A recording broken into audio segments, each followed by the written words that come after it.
नमस्कार, बहुत स्वागत है आप सभी का 11 बजे की तमाम बड़ी खबरों में। मैं हूं आपके साथ शीनम शर्मा। सबसे पहले आपको बता दें, इंडियन ओवरसीज कांग्रेस के सैम पित्रोदा ने बयान दिया है कि जैसे अमेरिका में किसी की मृत्यु के बाद उसकी संपत्ति का 55% हिस्सा सरकार ले लेती है, वैसी व्यवस्था पर हिंदुस्तान में चर्चा होनी चाहिए।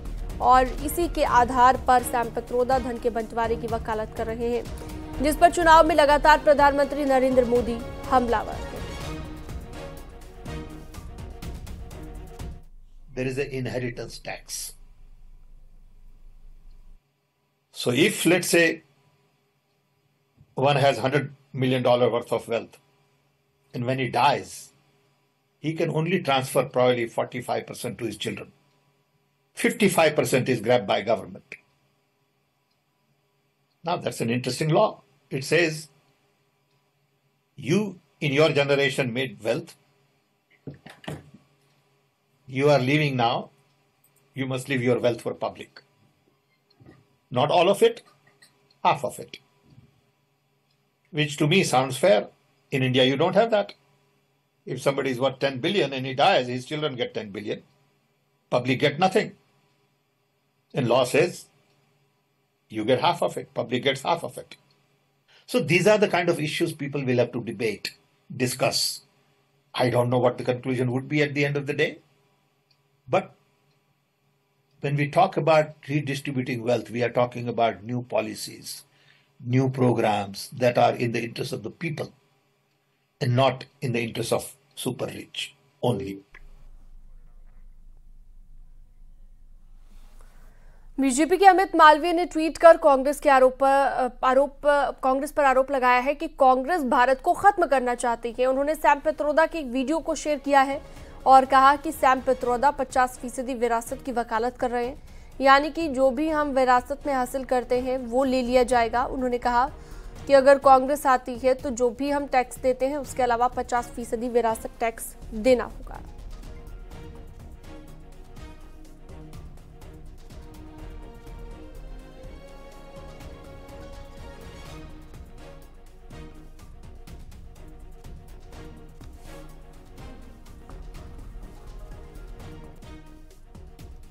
तो कांग्रेस देश को बर्बाद करना चाहती है, ये सभी बातें अमित मालवीय ने कही हैं। कांग्रेस पर आरोप लगाए हैं और कहा कि जो हमने कमाया वो कांग्रेस ले लेगी और टैक्स के साथ साथ 50% विरासत भी टैक्स में देनी होगी। ये सभी बातें अमित मालवीय ने कही हैं।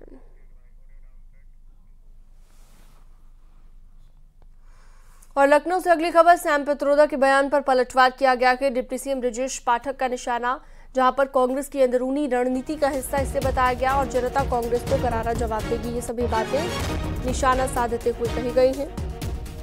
सैम पित्रोदा के बयान पर बवाल हो रहा है। अब लगातार उसे लेकर सवाल उठाए जा रहे हैं। कांग्रेस की अंदरूनी रणनीति का ये हिस्सा है, जनता कांग्रेस को करारा जवाब देगी, ये कहना है डिप्टी सीएम ब्रजेश पाठक का।